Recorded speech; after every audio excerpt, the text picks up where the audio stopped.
In this video, I'm going to show you how to cut down a plastic waste pipe in a confined space with a multi-tool.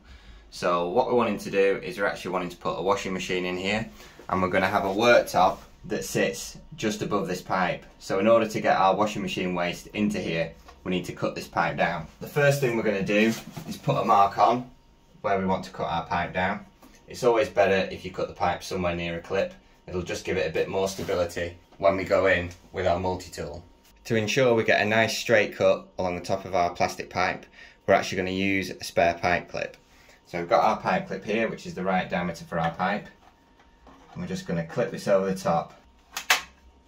We now know that that pipe clip is sitting square to our pipe, so we can draw around it and give us a line to follow with our oscillating multi-tool.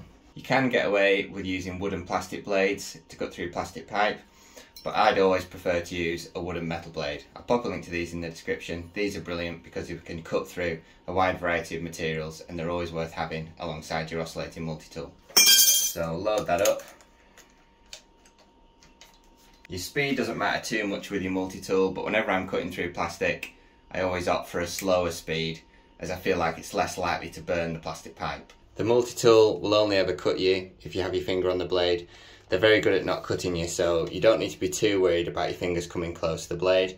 I always like to use my hand as a guide, and you'll find that multi-tools are very forgiving. Try and keep it in line. You can always go off the tiles to give you a reference, and we've also got the square line we've marked around the top of our pipe. Start the cut slowly, work the multi-tool from side to side until you've cut through your pipe.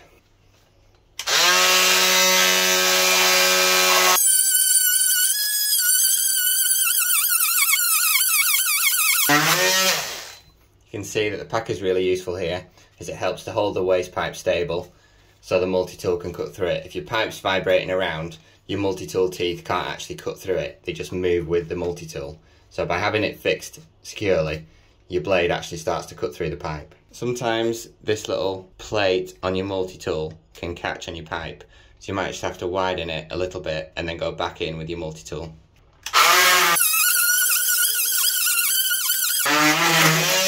A lot of this black mark has actually come from the newness of our multi-tool blade. It's actually just the paintwork from our multi-tool. It's not the pipe work that's actually started to burn.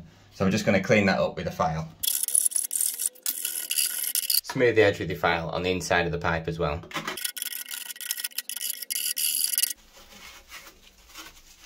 And that is how you cut down a plastic waste pipe using an oscillating multi-tool.